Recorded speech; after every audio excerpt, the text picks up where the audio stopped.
절기상 봄이 시작된다는 입춘이 지났지만 때 아닌 폭설이 내리면서 10cm가 넘는 눈이 쌓였습니다. 기온이 내려가면서 빙판길 교통사고가 잇따랐습니다. 동료 여성의원을 성추행한 혐의로 실형을 선고받은 정읍시 의원에 대해 시민사회단체가 제명을 촉구했습니다. 해당 의원은 1심에서 징역 6개월에 집행유예 2년을 선고받았습니다. 코로나19 여파가 이어지는 가운데 남원시가 온라인으로 시정설명회를 열었습니다. 전북에서는 처음 시도되는 온라인 설명회에 주민들의 관심이 높았습니다.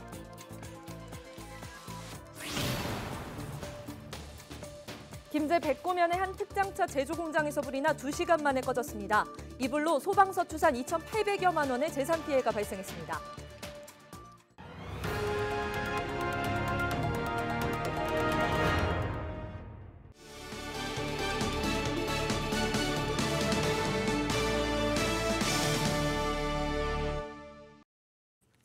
시청자 여러분 안녕하십니까? 헬로티비 뉴스 시작합니다. 오늘의 첫 소식입니다. 절기상 봄이 시작된다는 입춘이 지났지만 때 아닌 폭설이 내리면서 19cm가 넘게 눈이 쌓인 곳도 있는데요. 기온이 내려가면서 빙판길 교통사고도 잇따랐습니다. 관련된 소식 보도국 연결해서 자세하게 알아보겠습니다. 네, 이진철 기자, 이번 폭설로 많은 눈이 내렸는데요. 전북 지역에 내려졌던 대설특보 대부분 해제됐다고요? 네, 그렇습니다. 지난 16일부터 내린 폭설로 한때 전북 대부분 지역에 대설특보가 발령됐습니다. 하지만 대부분 지역의 눈이 그치면서 18일 오전 9시 고창을 마지막으로 대설주의보는 모두 해제됐습니다. 18일 11시까지 내린 눈의 양은 순창군이 19.6cm로 가장 많았고 정읍 18.8cm, 김제 9.8cm를 기록했습니다. 지자체별로 제설 작업을 통해서 큰 도로에 쌓인 눈은 대부분 치워진 상태입니다. 네, 이번 폭설로 크고 작은 사고도 잇따랐죠? 네, 그렇습니다. 이번에 많은 눈이 내린 데다 영하의 날씨에 도로가 얼면서 교통사고도 잇따랐습니다. 눈이 집중적으로 내렸던 지난 17일 오전 9시 50분쯤 순천 완주고속도로 천마터널 부근에서 15중 추돌 사고가 발생했습니다. 이 사고로 다행히 큰 인명피해는 없었지만 닭 수백 마리가 도로에 쏟아져 인근 3km가 일시적으로 정체를 빚었습니다. 제설 작업이 이루어졌지만 추운 날씨 탓에 도로가 얼면서 크고 작은 교통사고가 110건 이상 발생한 것으로 집계됐습니다. 기상청은 이번 추위는 19일 오전까지 이어진 뒤 낮부터 평년 기온을 회복할 것으로 전망했습니다. 네, 잘 들었습니다. 지금까지 보도국 지금이었습니다. 전북 지역 55개 시민사회단체가 동료 여성 의원을 성추행한 혐의로 1심에서 실형을 선고받은 정읍시 의원에 대한 제명을 촉구했습니다. 시민사회단체는 18일 성명을 통해 A 의원이 비상식적 행동을 하는 배경에는 정읍시 의회의 잘못된 후속 대응이 있었다며 시의회가 징계 절차를 이행하지 않는다면 성범죄 비호 집단으로 낙인 찍힐 수 있다며 A 의원의 제명을 요구했습니다. 강제추행과 강제추행 미수 혐의로 기소된 A 의원은 지난 16일 열린 1심 선고 공판에서 징역 6개월에 집행유예 2년을 선고받았습니다. 18일 새벽 4시쯤 김제시 백구면의 한 특장차 제조 공장에서 불이 나 2시간 만에 꺼졌습니다. 이 불로 인명 피해는 없었지만 공장 설비 일부가 타면서 소방서 추산 2,800여만 원의 재산 피해가 발생했습니다. 경찰과 소방당국은 업체 관계자 등을 상대로 정확한 화재의 원인을 조사하고 있습니다. 다음 소식입니다. 코로나19의 여파로 주민들과 소통을 위한 대면 설명회가 어려워지면서 남원시가 온라인으로 시정 설명회를 시작했습니다. 네, 전북 지역에서는 처음으로 시도되는 랜선 설명회인데요. 주민들의 관심도 높아지고 있습니다. 김남우 기자가 취재했습니다. 남원시청 강당입니다. 강당 안에 카메라와 대형 모니터가 설치됐습니다. 남원시는 코로나19 방역 대응 차원에서 각 읍면동 현장을 찾아 열었던 시정 설명회를 온라인을 이용한 랜선 설명회로 개최하고 있습니다. 이제 코로나19 이런 상황으로 인해서 어쩔 수 없이 비대면으로 이렇게 해야 될 상황입니다.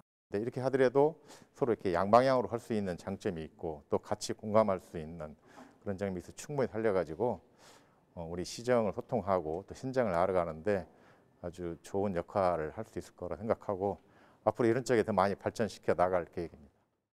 온라인을 이용한 시정 설명회에는 각 마을회관과 경로당을 화상으로 연결한 뒤 노인회장과 이통장, 부녀회장 등 4명의 주민 대표들이 참여한 가운데 진행됐습니다. 주민들은 주요 지역 도로 확장을 비롯해 마을 현안 사업을 건의했습니다. 해당 지역의 현안과 관심 사업에 대한 온라인 소통이 이루어지면서 주민들도 행정에 대한 기대를 나타냈습니다. 사통이 갈수록 살기 좋고 활기찬 마을이 될 거라는 희망을 가져봅니다. 이렇게 신경 써주시는 이완주 시장께 감사드립니다. 그리고 남원시 발전과 동충동 발전을 지원합니다. 남원시 관계자는 시정 설명회를 통해 제시된 건의사항이나 시정 발전안은 향후 진행 과정과 결과까지 주민들에게 전달하겠다고 밝혔습니다. 남원시는 온라인 시정 설명회를 읍면동별로 모두 23차례에 걸쳐 진행하기로 했습니다. 헬로티비 뉴스 김나우입니다.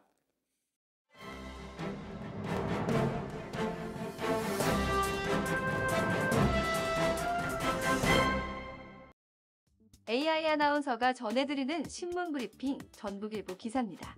이낙연 더불어민주당 대표가 오는 20일 전북을 방문해 도내의 지역 현안을 살필 예정이라는 소식입니다. 이 대표는 총리 시절부터 당대표 시절까지 가장 많이 전북을 방문한 정치인으로 꼽히는 만큼 전북의 수건 사업을 잘 이해하고 있는 것으로 풀이했는데요.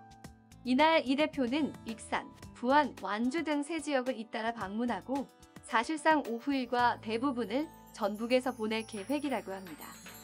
여당 관계자에 따르면 이 대표의 이번 방문은 당원 지지세 결집과 함께 정부 정책과 예산 등의 한계에 부딪히는 전북도의 고민을 나누기 위함인 것으로 알려졌다고 하는데요. 특히 주말 전북 방문을 통해 국가 균형 발전과 관련 의미 있는 메시지를 남길 것으로 예상된다는 분석입니다.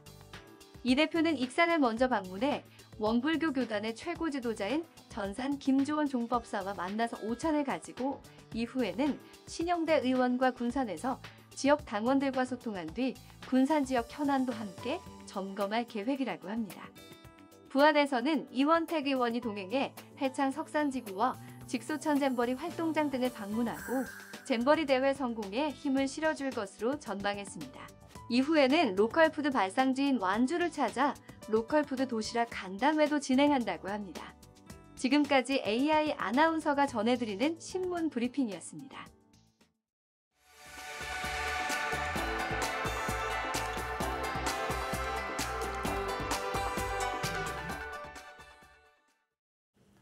다음 소식입니다.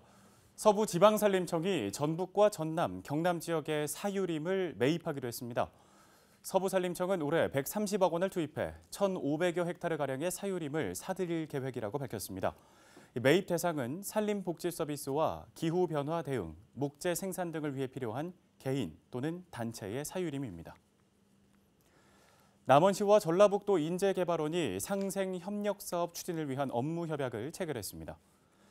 남원시는 이환주 시장과 이송희 원장을 비롯한 관계자들이 참석한 가운데 남원시의 경제발전과 인재개발원 교육환경 개선을 위한 협약을 체결했습니다. 협약에 따라 시는 기업과 업체의 정보 제공과 교육훈련 장소 추천, 문화관광 해설사 등을 지원합니다. 인재개발원에서는 지역 기업과 업체의 상품 이용, 전 직원 월 2회 골목식당 이용의 날 운영 등을 추진하기로 했습니다. 지역에서 생산되는 농산물을 적극적으로 활용하고 그리고 교육생들이 지역에서 현장 학습을 통해서 지역과 하나 되는 그런 방향으로 갈 계획입니다. 코로나19로 인한 지역 경기 침체의 회복을 위해서 김제시가 상반기에 3,118억 원의 재정을 집행할 계획입니다. 김제시는 18일 상반기 지방재정 신속집행보고회를 열어 정부가 목표한 집행률보다 5% 높은 60%를 목표로 세웠습니다. 특히 주민 생활 안정과 서민 경제 활동에 관련된 소비와 투자 사업 등을 우선 집행할 방침입니다. 김제 지역 어업인들이 새만금 개발청과 전북도 등에 수산용지를 확보해달라고 요구했습니다. 김제수협 대의원협의회와 어촌어업계협의회 관계자들은 도청 앞에서 집회를 열어 새만금 인근 농어업인들은 환경과 공해 등의 피해만 고스란히 안고 어렵게 살고 있다고 호소했습니다. 그러면서 새만금 지구 내 어업, 어촌계 종사자가 먹고 살 수 있는 수산용지를 확보해달라고 촉구했습니다. 부안 지역 주민이 수소 연료 전지차를 사면 3,650만 원의 지원받을 수 있습니다. 부안군은 90일 이상 부안에 주소를 둔 18세 이상 개인과 법인, 단체 순으로 지원한다고 밝혔습니다. 개인은 1대, 법인 등은 2대로 제한되고 모두 21대를 보급할 계획인데요. 부안군은 미래 100년 먹거리 산업으로 수소 산업을 중점 육성하고 있다고 강조했습니다. 순창군이 비지정 역사문화자원 현황 파악을 위한 전수조사를 실시할 예정입니다. 순창군은 현재 총 39건의 국가와 도지정 문화재가 순창 지역에 분포해 있으며 300여 개의 역사, 문화적 가치가 있는 비지정 문화재가 위치하고 있다고 밝혔습니다. 순창군은 올해 7천만 원의 예산을 투입해 전수조사를 벌여 훼손 우려가 큰 비지정 건조물 문화재를 주요 대상으로 자료 수집과 정리 작업을 진행할 방침입니다. 이번 조사를 통해 비지정 문화재의 역사적 가치가 체계적으로 정리되고 새로운 역사문화 자원도 발굴할 수 있을 것으로 기대하고 있습니다. 지난해 집중호우로 피해를 입은 하천에 대해 고창군이 재해복구 사업을 추진합니다. 이번 사업은 141억 원이 투입돼 피해가 발생한 하천 17곳을 대상으로 진행될 예정입니다. 고창군은 이번 사업을 영농철 전까지 마무리한다고 밝혔습니다. 전북소방본부는 전북 지역 대학교 기숙사에 대한 화재 안전 점검을 벌입니다. 전북소방본부는 비대면 원격 수업으로 인해 사용하지 않았던 35곳의 대학교 기숙사에 대한 화재 안전 점검에 나선다고 밝혔습니다. 기숙사가 없는 학교는 대학 관계자를 대상으로 소방안전 컨설팅을 할 방침입니다. 김제 지역 다문화 가정의 안전을 위해 지역 소방서와 다문화 가족 지원센터가 손을 맞잡았습니다. 김제 소방서는 지역 김제시 다문화 가족 지원센터와 협조해 다문화 가정을 대상으로 한 소방 안전 교육과 맞춤형 소방 서비스를 제공하기로 했다고 밝혔습니다. 김제 소방서는 최근 다문화 가정에 주택용 소방 시설을 설치해줬습니다. 끝으로 우리 지역 날씨 알아보겠습니다. 금요일에는 고기압의 영향으로 맑은 가운데 오전에는 영하 9도, 낮에는 10도로 기온차가 20도 가까이 크게 벌어지겠습니다. 바람도 다소 강해 체감 기온은 더 낮겠습니다. 건강관리에 유의하시기 바랍니다. 토요일에도 맑은 날씨가 이어집니다. 따뜻한 남서풍이 불면서 차차 기온이 회복돼 낮 기온이 15도 안팎까지 크게 오를 것으로 전망됩니다.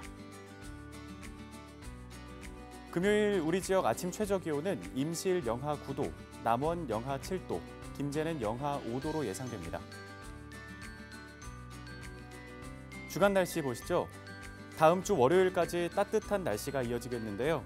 주말부터 낮 기온이 15도를 웃돌면서 포근하겠고 다음 주 화요일부터는 최저 기온이 다시 영하권으로 떨어지는 추위가 찾아오겠습니다. 바다 날씨입니다. 맑은 가운데 서해 먼바다를 중심으로 물결이 강하게 일면서 앞바다에서도 최고 2m까지 파도가 일 것으로 예상됩니다. 생활지수입니다. 날씨가 맑아지면서 대기는 차츰 건조해지겠습니다. 화재 예방에 각별한 주의를 기울이시기 바랍니다. 더불어 환절기 기온 변화가 큰 만큼 면역질환 관리 잘해주셔야겠습니다. 날씨 전해드렸습니다.